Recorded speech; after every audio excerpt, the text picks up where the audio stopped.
You're here in your own house with your own father interviewing you. That's right. To talk about music. And we're going to talk about songwriting in particular because I think you're a great songwriter. Thanks, Dad. And a pretty decent singer and performer. So we'll pick a song. You've written quite a few recently. And before we talk about the song in more detail, let's just play it. And this song is called, what song are you going to choose? This is Whatever's Right. Okay. So I'm going to record you playing it. Right. And then we'll talk about it. Okay. Something in the air here keeps me away. Something in your voice just turns me around. Must be something in the sky, something in the water, something in the way you're nobody's daughter. And I ain't going home tonight. Do you remember how we tore up streets? Do you remember how we broke up homes? Well, we're wrapped up in the sheets, blood on the walls. Every single handprint is a man who had to fall. So I lie here tonight. Like you love me tonight. I'll be leaving on that 5 a.m. flight back on home. Won't you lie, say you need me tonight? Know it's wrong, but I can't seem to fight for whatever's right. Something in the street light strings me along. Staring in the headlights, my too far gone. We got an hour till dawn. Forget what I want.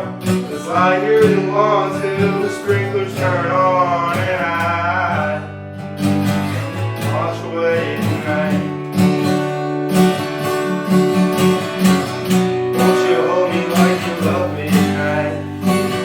I'll be leaving on that 5 a.m. flight back on home.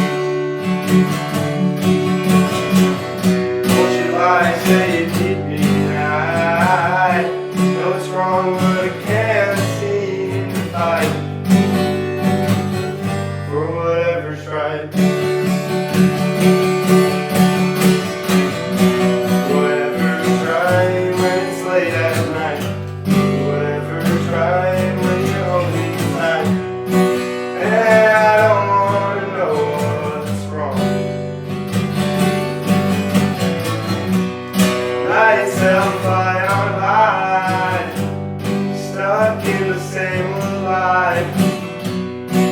That we're fighting for whatever's right. Won't you hold me like you love me tonight? I'll be leaving on that 5 a.m. flight back on home. Won't you lie, say you need me tonight? Know it's wrong, but I can't fight for whatever's right. That's the one. Okay, so I love that song. I think it's great. One day you started playing it around the house. Tell me how you wrote it. Well, this one kind of happened chronologically, I would say. Like, I started with the opening line. I had something in the air as an idea, like sitting in my notes app for a while. And then that first verse I'd been toying with for like a while. And originally it was the verse to another song that I already had a chorus for and I was trying to add on top of it. But I ended up liking the first verse so much and the ideas of the first verse so much that I just cut the original chorus altogether and kind of rewrote the song around that first idea of being kept away from something, but also wanting to go back to it. And I'm always, I'll stop saying this, I'm your dad, and I'm just impressed by everything you do, but one of the things that I love is, that just seems like a magical skill to me, is the lyrics. Most people, there's a lot of people that can play guitar really well, there are people that can sing really well, but to me, it's just such a rare quality to find lyrics that are just so well written.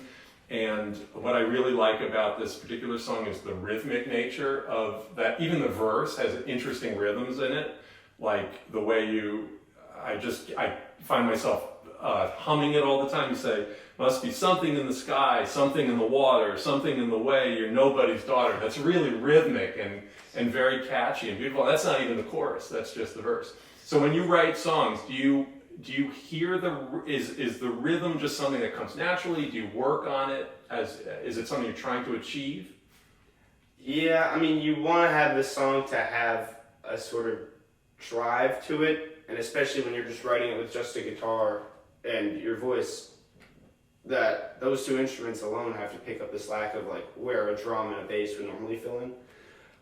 The rhythm of it, I mean, in that particular part that you're referencing, it's based around the sudden change of the chords, because I knew I wanted to start out with these kind of long, slower changes, and then go to like a choppier.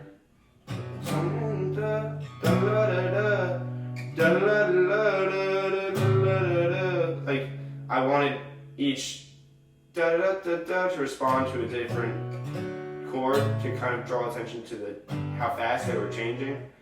But, I mean, obviously now looking back, I could say that that's how it turned out, but I didn't really plan it. I don't really plan anything I write. It kind of happens in bursts, and then it can be days or hours or weeks between each line that pops into your head. Mm-hmm.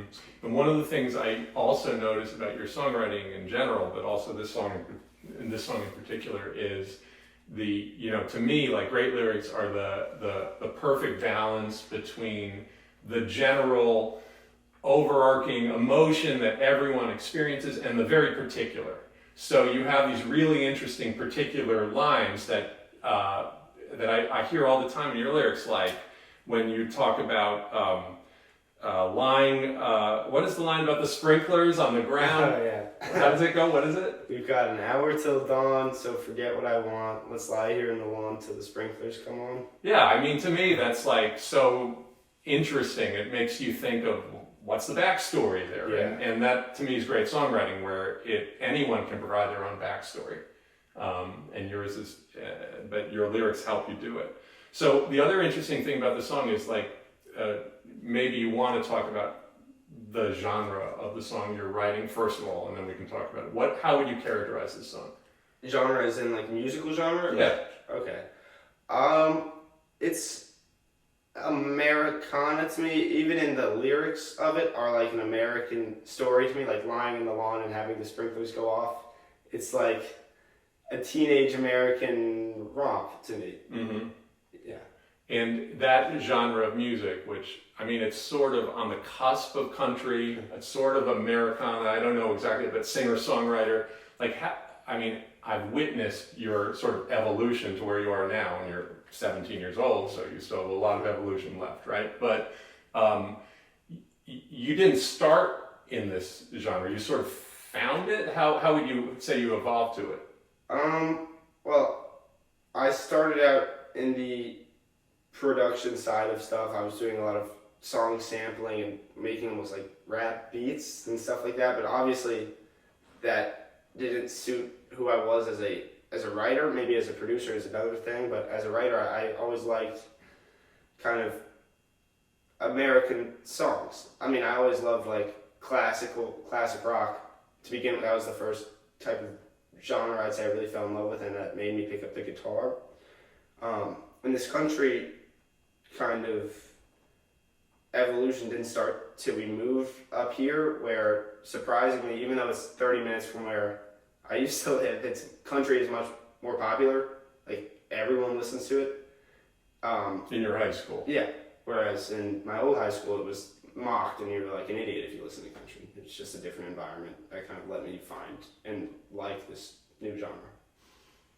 So, in a traditional song, and this is like there are certain genre conventions that we talk about when you talk about songwriting. So there are parts of the song you would know. It's obviously it's verse, there's a chorus, and generally often there's a bridge, which is a different sort of part of the song that makes it sound slightly different. So there's a formula to it, right? Like, what is the typical song formula in this genre?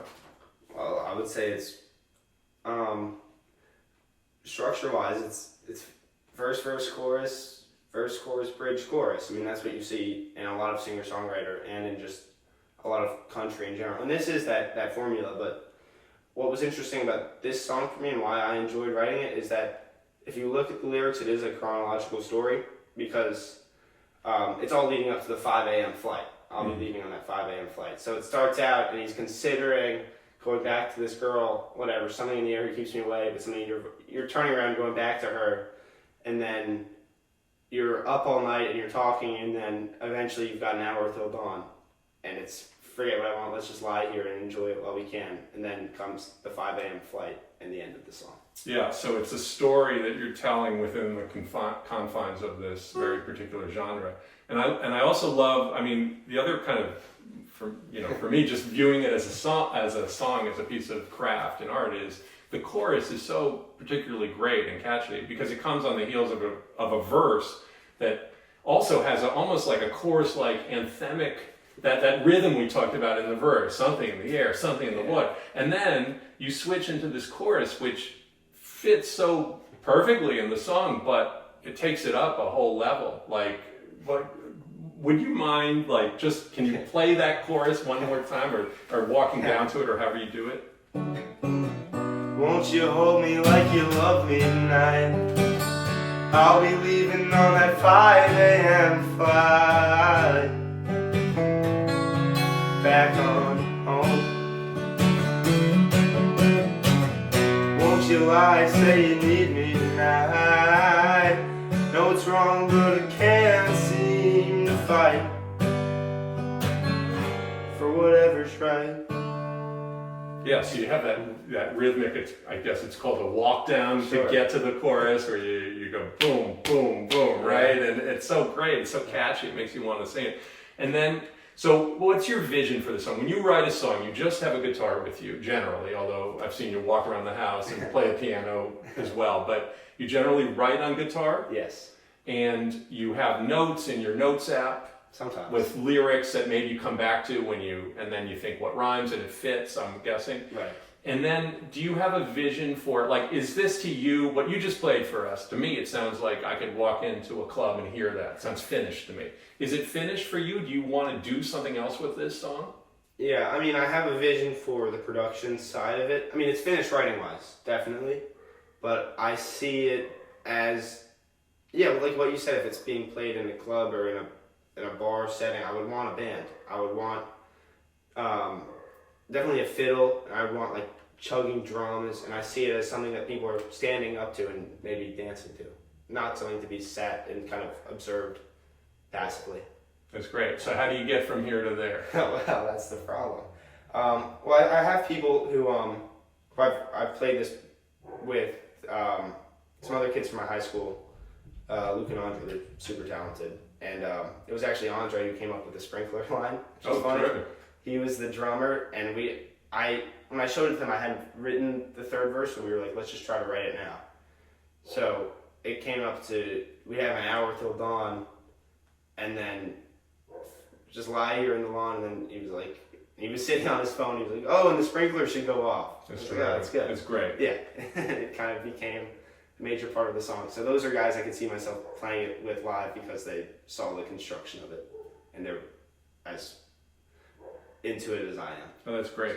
So it helps to, I mean, one of the other interesting things I'm sure we can talk about in the future, if we do this again, is that you moved to a school when we moved up here to, Bedford, New York, where it just seemed like it was shocking to me just hearing about it that there are a lot of people here that play music and are great at playing music and write songs and sing. It's just a much higher level of musical interest here. I wonder why, but it sounds like that would be a good thing for you. Yeah, definitely. I mean, to explain the interest, I would say one thing, it's a bigger school, and there's a clique for musical people that wasn't really there in Blind Brook. Because there's the Rock Ensemble, the after school club where you meet all these people. And Bedford is a town of a lot of artsy people. They kind of end up here after their musical careers or endeavors. And I see that a lot in parents of kids who I play with are all musical, are all very into it, are getting the equipment and have the setup and all of that. And it just facilitates the environment. The environment just feeds back into the kids, and it lets a lot of good players be made. Yeah, that's great. And before we end this, I just want to say there's one other thing that I just love the lyrics so much, and I just found it in the lyric sheet that you helpfully provided me, where you say, do you remember how we tore up streets? Do you remember how we broke up homes? Well, we're wrapped up in the sheets, blood on the walls. Every single handprint is a man who had to fall so I could lie here tonight. I mean, that is, I love that. How did that verse come about? When I write, I think about people in my life a lot, and I don't want to give names, but I know people who are kind of destructive like that, and to me it's like, this is a reflection. Why would you go back to this person is the question, because something in the air keeps you away, so you know it's bad, but you remember being kind of wild and free like that, tearing up streets, breaking up homes, like being destructive but being so into each other that it didn't even matter, and that all the guys who came before didn't matter, and they're all in the past now, their blood is on the walls so that I could be there rather than them. That's the idea of that verse. Yeah, that's a great verse. So Grant, I love this song. It's called Whatever's Right, and I love your songwriting, and we'll talk about some other of your songs in the future. But all right. Thanks for spending time with your dad. This is great quality time for me. Sure. All right, we'll see you soon. Okay, thanks.